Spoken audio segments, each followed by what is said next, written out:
అక్కడ యుద్ధం ఆగట్ల, మన దగ్గర ధరలు తగ్గట్ల. ఇరాన్కు మంట పుట్టినా దాని పొగ మనకే, అమెరికాకి కోపం వచ్చినా ఆ సెగ మనకే. ఆ రెండు దేశాలు యుద్ధం వల్ల ఏం లాభపడ్డాయో కానీ మనకు మాత్రం పట్టపగలి చుక్కలు కనిపిస్తున్నాయి.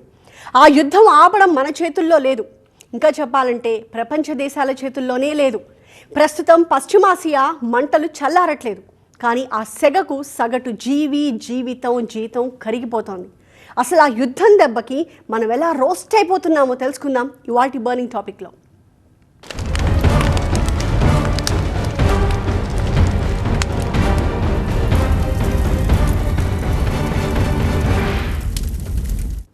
తనను తాను హెచ్చించుకొనివాడు తగ్గింపబడును, తనను తాను తగ్గించుకొనివాడు హెచ్చింపబడును.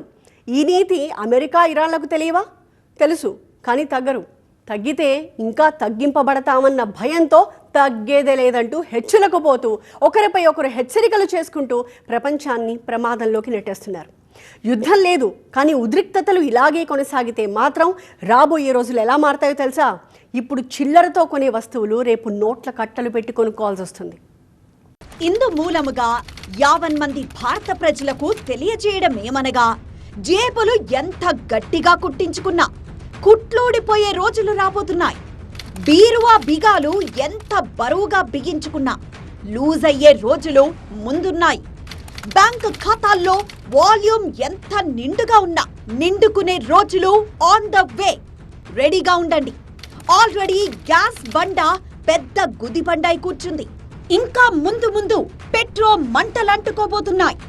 మన వంటింట్లో వంట గ్యాస్ వాతలు పెట్టేందుకు సిద్ధమవుతోంది. ఉప్పు, పప్పు, నూనెలు ఏది ముట్టుకున్నా షాక్ కొట్టబోతున్నాయి. ఇక విమానం కూడా మోతెక్కబోతోంది. అంటే ఎగిరేవి, తిరిగేవి, నడిచేవి, పాకేవి, తినేవి, ఇలా ప్రతి రంగము రంగస్థలమే. ప్రతిరోజు రణస్థలమే. ప్రతి గంట ధరలతో యుద్ధమే. ప్రపంచంలో ఏ మూల ఏమి జరిగినా దాని ప్రభావం, దాని ఫలితం, దాని కష్టం, దాని నష్టం చిట్ట చివర ఉన్న వినియోగదారుడి నెత్తిమీదే పడుతుంది. కమర్షియల్ గ్యాస్ బండ రేటు ఇప్పుడు 993 రూపాయలు పెరిగింది. దాని భారం హోటల్ యజమాని భరిస్తాడా? No way. వినియోగదారుడికే బిల్లు, మన జేబుకే చిల్లు. మన కష్టం నష్టంతో అమెరికా అధ్యక్షుడికి పని లేదు. ఇరాన్ సుప్రీం లీడర్కు అంత ఇంట్రెస్టు లేదు. వాళ్ళిద్దరికీ కావాల్సింది వాళ్ళ ఈగోలు సాటిస్ఫై కావడమే. అందుకోసం ఇప్పుడు ప్రపంచాన్నే రోస్ట్ చేసేందుకు సిద్ధమయ్యారు. అలాగని అక్కడ యుద్ధం ఉందా అంటే లేదు. ఒక్క బుల్లెట్ దూసుకుపోలేదు, ఒక్క మిస్సైల్ లాంచ్ కాలేదు. కానీ ఆ సెగ తాలూకా పొగ మనల్ని ఉక్కిరిబిక్కిరి చేస్తోంది. ఏదో వారంతో పోతుందనుకుంటే వారాలు పోయి నెలలు గడుస్తున్నా పశ్చిమాసియాలో మంటలు చల్లారడం లేదు. మనకు ధరల మోత తగ్గడం లేదు. దాని ఎఫెక్టే కమర్షియల్ ఎల్పీజీ సిలిండర్ ధర భారీగా పెరగడం. ఒక్క సిలిండర్ పై 993 రూపాయలు పెంచుతున్నట్లు చమురు సంస్థలు ప్రకటించాయి. పెంచిన ధర మే 1 నుంచే అమల్లోకొచ్చింది. America, Israel, Iran war effect తో ఇప్పటికే పలుమార్లు కమర్షియల్ ఎల్పీజీ సిలిండర్ ధరను పెంచిన కంపెనీలు ఇప్పుడు ఏకంగా 993 రూపాయలు పెంచడం మరింత షాకే. పెంచిన ధరతో ఇప్పుడు అక్షరాల కమర్షియల్ గ్యాస్ ధర 3260 రూపాయలు. కొనుగోలుదారుడు కూడా మేము ఆలోచించాలి. రేట్లు పెంచితే వాళ్ళు ప్లేట్కి ఒక 100 రూపాయలకి 2 ప్లేట్లు వచ్చాయి, మేము రేటు పెంచితే ఇంకా వాళ్ళు తినాలంటే ఆలోచిస్తారండి. దీనివల్ల ఏమవుతుందంటే హోటల్ పరిశ్రమ ఏమవుతుందంటే కుంటుపడిపోతుంది. లాభాలు ఉండవు. లాభాలు తగ్గితే ఉన్న పని వాళ్ళకి మేము జీతాలు పెంచలేం. ఎస్టాబ్లిష్మెంట్ చాలా మెయింటెనెన్స్ ఇవన్నీ చేయాలని చాలా కష్టంగానే ఉంటుందండి. చేయాలంటే ఈ రేటు మీద చేయాలని చాలా కష్టంగానే ఉంటుందండి. ఫిబ్రవరి నుంచి ప్రారంభమైన యుద్ధ టెన్షన్ తర్వాత ఖర్చుల భారం విపరీతంగా పెరిగింది.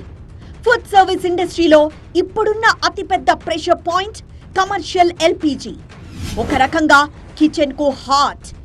రెస్టారెంట్ ఖర్చులో గ్యాస్ వాటా 8 నుంచి 12% మధ్య ఉంటుంది. చిన్న టిఫిన్ సెంటర్ కు 15% దాకా వెళ్ళొచ్చు. ఇప్పుడు గ్యాస్ ధర 30% పెరిగితే మొత్తం ఆపరేటింగ్ సిస్టమ్ పై కనీసం 3 నుంచి 5% అదనపు భారం పడుతుంది. ఇది ఇక్కడితో ఆగదు. గ్యాస్ ధర పెరగడం అంటే ట్రాన్స్పోర్ట్ ఖర్చు కూడా పెరుగుతుంది. ఎందుకంటే ట్రక్కులు, డెలివరీ వాహనాలు అన్నీ డీజిల్ మీదే నడుస్తాయి. డీజిల్ ధర పెరిగితే వెజిటబుల్స్, ధాన్యంపై ఎఫెక్ట్ పడుతుంది. ఉదాహరణకు ఒక టన్ను కూరగాయలను మార్కెట్కి తీసుకురావడానికి ట్రాన్స్పోర్ట్ ఖర్చు 2000. అయితే పెరిగిన ధరలతో అది 2500 దాటుతుంది. అంటే 20 నుంచి 25% భారం పడుతుంది. ఈ భారమంతా రెస్టారెంట్ పై పడుతుంది. ఎండ్ ఆఫ్ ది డే అది వినియోగదారుడి జేబుకే చిల్లు పడుతుంది. ఇక్కడ ఇంకో ముఖ్యమైన అంశం ఎడిబుల్ ఆయిల్. అంతర్జాతీయ మార్కెట్లో క్రూడ్ పెరిగితే పామ్ ఆయిల్, సోయా ఆయిల్ ధరలు కూడా పెరుగుతాయి. గత 3 నెలల్లో ఎడిబుల్ ఆయిల్ హోల్సేల్ ధరల్లో 10 నుంచి 15% వరకు పెరుగుదల కనిపించింది. ఫ్రైడ్ ఐటమ్స్ ఎక్కువగా ఉన్న హోటల్స్ కు ఇది భారీ షాక్. అలాగే ప్యాకేజింగ్ ఖర్చు కూడా పెరిగింది. ఆన్లైన్ డెలివరీలు పెరగడంతో ప్లాస్టిక్ కంటైనర్స్, బాక్సులు, కవర్లు అన్ని ధరలు 8 నుంచి 12% పెరిగాయి. ఇవన్నీ కలిపి చూస్తే ఒక ప్లేటు భోజనం తయారీ ఖర్చు గత ఏడాదితో పోలిస్తే కనీసం 20 నుంచి 30% పెరిగింది. ఇప్పుడు రెస్టారెంట్ ముందు 3 ఆప్షన్స్ మాత్రమే ఉన్నాయి. మొదటిది ధర పెంచడం, రెండోది పోర్షన్ తగ్గించడం, మూడోది క్వాలిటీ తగ్గించడం. ప్రస్తుతం ఎక్కువ మంది మొదటి, రెండో ఆప్షన్స్ కలిపి వాడుతున్నారు. మెనూ ధరలు 10 నుంచి 20% పెరిగాయి. కొన్ని చోట్ల సైలెంట్ గా సైజ్ తగ్గించారు. వినియోగదారుడు గమనించకపోయినా బిల్లు మాత్రం వాచిపోతోంది. అలాగే రెస్టారెంట్లో పనిచేసే ఉద్యోగుల ఉపాధి పైన కోత పడుతోంది. ఆ గ్యాస్ ప్రతి సామాన్యుల వరకు కూడా గ్యాస్ వెళ్ళిపోయింది. గ్రామాల్లో కూడా ప్రతి ఇంటికి గ్యాస్ వచ్చే పరిస్థితి ఏర్పడ్డది. ఇవాళ గ్యాస్ ధర పెరగటం వలన, పెట్రోల్ ధర పెరగటం వలన సప్లై ఆగిపోయి మానవ జీవితం, ప్రజల జీవితం సంక్షోభంలోకి పోయిన పరిస్థితి మనం చూస్తున్నాం. సామాన్యుడి మీద అతి భారం పడుతున్నది. ఈ సామాన్యుడు రేపు మరింత బాధలోకి వెళ్ళిపోతే ప్రభుత్వం ఆర్థిక సంక్షోభంలోకి వెళ్లే ప్రమాదం ఉంది. క్రూడ్ ధరలు ప్రస్తుత స్థాయిలోనే ఉంటే కమర్షియల్ ఎల్పీజీ ధరలు త్వరగా తగ్గే అవకాశం కనిపించడం లేదు. అంతర్జాతీయ మార్కెట్లో ఒక్క బ్యారెల్ ధర $90కు దగ్గరగా ఉంటే ఎల్పీజీ ధరలు హై రేంజ్ లోనే ఉండే అవకాశం ఉంది. మరో 2 నుంచి 3 నెలలు ఈ ట్రెండ్ కొనసాగితే సిలిండర్ ధర 4000 మార్క్ ను కూడా తాకే అవకాశం ఉంది. ఇదే జరిగితే మొత్తం ఫుడ్ సర్వీస్ ఇకోసిస్టమ్ ను దెబ్బతీస్తుంది. గ్యాస్ ధరకే విలువెల్లాడిపోతూ ఉంటే పెట్రోల్ ధరలు కూడా పెరిగితే సామాన్యుడు తట్టుకోగలడా? ద్రవ్యోల్బణం రెక్కలు తొడగదు. ఇప్పటికే తమ సర్వీసుల్ని సగానికి సగం తగ్గించేందుకు విమానయాన సంస్థలు సిద్ధమైపోయాయి. అటు ఎగుమతులు తగ్గి రైతన్న బక్కచిక్కిపోయాడు. ఆక్వారంగం కుదేలైంది. నిత్యావసరాలు ముట్టుకుంటే మంటెక్కిపోయే పొజిషన్కి చేరబోతున్నాయి అన్న సంకేతాలు వస్తున్నాయి. అంటే ఇక ముందు ప్రతిరోజు ధరలతో యుద్ధం చేయాల్సిందేనా? ఆకాశంలో ఎగిరే ప్రతి విమానం నేలపై ఉన్న ఆర్థిక వ్యవస్థకి కనెక్ట్ అయి ఉంటుంది. ఇంధన ధర పెరిగితే టికెట్ మాత్రమే కాదు, ప్రతి కదలిక ఖరీదే. విమానయాన రంగంలో అతిపెద్ద ఖర్చు ATF. సాధారణంగా ఒక ఎయిర్లైన్ ఆపరేషనల్ ఖర్చులో 35 నుంచి 45% వరకు ఫ్యూయల్కే వెళుతుంది. గతేడాది ఈ సమయంలో ATF ధర కిలో లీటర్కి సుమారు 85,000 నుంచి 95,000 రూపాయల మధ్య ఉండేది. తర్వాత క్రూడ్ ధరల పెరుగుదలతో ఇది 105,000 మార్క్ దాటింది. ఇటీవల సవరణల్లో మరో 5% పెరిగి 110,000కు చేరింది. అంటే ఏడాది వ్యవధిలో సుమారు 15 నుంచి 20% పెరిగింది. ఒక సింగిల్ నారో బాడీ విమానం రోజుకి 8 నుంచి 10 సెక్టర్లు ఫ్లై అవుతుందనుకుంటే, అంటే రోజుకి 8 నుంచి 10 టేకాఫ్లు తీసుకుంటే ఫ్యూయల్ ఖర్చే రోజుకి లక్షల్లో ఉంటుంది. ఈ అదనపు ఖర్చును తట్టుకోవడానికి ఎయిర్లైన్స్ తీసుకునే తొలి స్టెప్ యీల్డ్ మేనేజ్మెంట్, అంటే టికెట్ ధరలు పెంచడం. ఇటీవల డొమెస్టిక్ రూట్లలో సగటు టికెట్ ధర 8 నుంచి 15% పెరిగినట్టు ట్రావెల్ ప్లాట్ఫామ్ డేటా సూచిస్తోంది. పీక్ రూట్లలో పెరుగుదల ఇంకా ఎక్కువ. ఇది డిమాండ్ పై వెంటనే ప్రభావం చూపుతుంది. ఇక్కడ రెండో step capacity rationalization. Load factor తగ్గే రూట్లలో ఫ్రీక్వెన్సీ తగ్గించడం ప్రారంభమవుతుంది. ఇటీవల రోజుకి దాదాపు 100 వరకు ఫ్లైట్స్ తగ్గించినట్టు ఫ్లై డేటా చెప్తోంది. ఎయిర్ ఇండియా కూడా రోజువారీ సర్వీసుల్ని 100కి తగ్గించుకోవాలని నిర్ణయం తీసుకుంది. టాటా గ్రూప్ రోజుకి సగటున 1100 సర్వీసులు నడుపుతోంది. ఫ్యూయల్ ధర కారణంగా ఐరోపా, ఉత్తర అమెరికా, ఆస్ట్రేలియా, సింగపూర్ వంటి సుదూర అంతర్జాతీయ మార్గాల్లోని సర్వీసులకి కోత పెట్టబోతోంది. ఈ మార్గాల్లో ఇంధన వినియోగం ఎక్కువగా ఉండడమే కాదు, ఆక్యుపెన్సీ కూడా పెద్దగా ఉండదు. Delhi, Mumbai, London, Paris, New York, Toronto, San Francisco, Sydney, Melbourne నుంచి రాకపోకలు సాగించే విమానాల సంఖ్య ఇక నుంచి తగ్గించబోతోంది. ఇటీవల కొన్ని వారాల్లోనే ఏటీఎఫ్ ధరలు దాదాపు 80% పెరిగాయి. దీంతో విమాన సంస్థల నిర్వహణ వ్యయంలో 40% ఏటీఎఫ్కి వెచ్చించాల్సి వస్తోందని పరిశ్రమ వర్గాలు వెల్లడించాయి. దేశంలో చాలా ఎయిర్లైన్స్ ఇప్పటికీ తక్కువ మార్జిన్లతో నడుస్తున్నాయి. ఫ్యూయల్ ఖర్చు పెరిగితే ఆపరేటింగ్ మార్జిన్ కూడా తగ్గుతుంది. ఇది ఫ్లీట్ ఎక్స్పాన్షన్ ప్లాన్లపై ప్రభావం చూపిస్తుంది. అంటే కొత్త విమానాల కొనుగోళ్లపై ఎఫెక్ట్ పడుతుంది. క్రూడ్ ధరల్లో మరో 2 నుంచి 3 నెలలు ఇదే ట్రెండ్ కొనసాగితే టికెట్ ధరలు మరో 10 నుంచి 15% పెరిగే అవకాశం ఉంది. దీంతో విమాన ప్రయాణం మరింత ఖరీదవుతుంది. యుద్ధం టెన్షన్ రైతన్నపై కూడా పడింది. యుద్ధ భయంతో గ్లోబల్ ట్రేడ్ మార్గాలు పూర్తిగా డిస్టర్బ్ అయ్యాయి. ముఖ్యంగా మిడిల్ ఈస్ట్ రూట్ పై రిస్క్ పెరగడంతో షిప్పింగ్ ఖర్చులు పెరిగాయి. కంటైనర్ రేట్లు కొన్ని రూట్లలో 20 నుంచి 30% వరకు పెరిగినట్టు ట్రేడ్ డేటా చెప్తోంది. ఇక షిప్ల ఇన్సూరెన్స్ ప్రీమియం కూడా 15 నుంచి 25% వరకు పెరిగింది. దీంతో ఎగుమతిదారుడిపై ప్రభావం పడింది. ఇక ఆన్ టైం డెలివరీ కాకపోతే మామిడి, అరటి క్వాలిటీ తగ్గిపోతుంది. ఇది రైతన్నకు తీవ్ర నష్టమే. ఆక్వా రంగానిది కూడా ఇదే పరిస్థితి. ఫీడ్ ఖర్చు గత ఏడాదితో పోలిస్తే 10 నుంచి 15% పెరిగింది. అలాగే యుద్ధం వల్ల ఎగుమతులు మందగించాయి. దీంతో ఆక్వా రైతు తీవ్రంగా నష్టపోయాడు. గ్లోబల్ టెన్షన్ తగ్గకపోతే ఎగుమతి రంగం మరింత ఒత్తిడిలోకి వెళ్లే అవకాశం ఉంది. దీని ప్రభావం గ్రామీణ ఆదాయంపై పడుతుంది. గ్రామీణ ఆదాయం తగ్గితే వినియోగం తగ్గుతుంది. ఇది మొత్తం ఆర్థిక వ్యవస్థపై ప్రభావం చూపే చైన్ రియాక్షన్. ఎన్నికల కారణంగా కొంతకాలం ధరలను స్థిరంగా ఉంచినా ఇప్పుడు ఆ ప్రెషర్ తగ్గడంతో పెట్రోల్ ధరలు పెరుగుతాయని భావిస్తున్నారు. ఆయిల్ కంపెనీలకు ప్రస్తుతం 2 ఆప్షన్స్ ఉన్నాయి. ధరలను పెంచి నష్టాన్ని రికవర్ చేయడం, లేక కొంతకాలం నష్టాన్ని భరించడం. ధరలు పెరిగితే పెట్రోల్, డీజిల్ మాత్రమే కాదు, ట్రాన్స్పోర్ట్, ఫుడ్, సర్వీసెస్ ఇలా అన్ని రంగాల్లో ఖర్చు పెరుగుతుంది. చివరికి ఇది ఇన్ఫ్లేషన్ పైన కూడా ప్రభావం చూపుతుంది. ఒకవేళ ధరలు పెంచకుండా ఉంటే కంపెనీలు నష్టపోతాయి.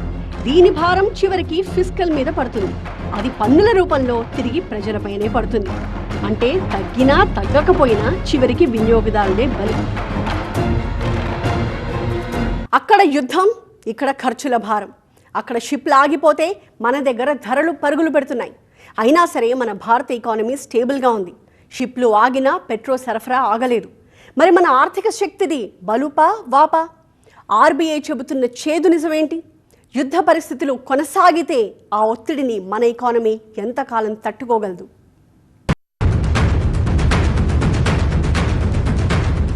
గాలి బలంగా వీస్తేనే చెట్టు వేర్లు ఎంత బలంగా ఉన్నాయో తెలుస్తుంది.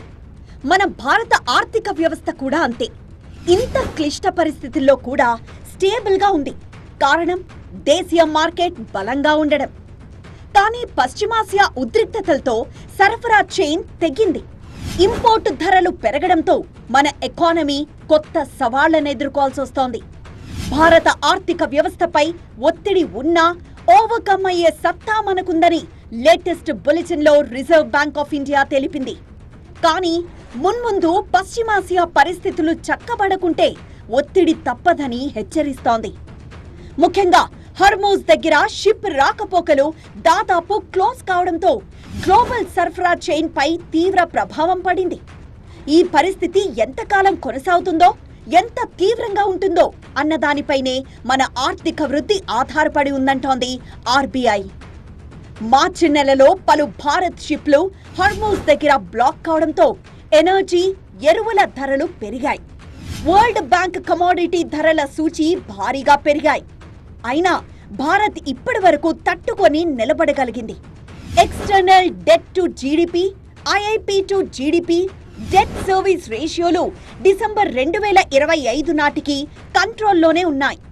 అంటే దేశం బయట నుంచి తీసుకున్న అప్పులు, వాటిపై చెల్లించాల్సిన వడ్డీలు, విదేశీ పెట్టుబడులకు సంబంధించిన కొన్ని ముఖ్య సూచీలు నియంత్రణలో ఉన్నాయి.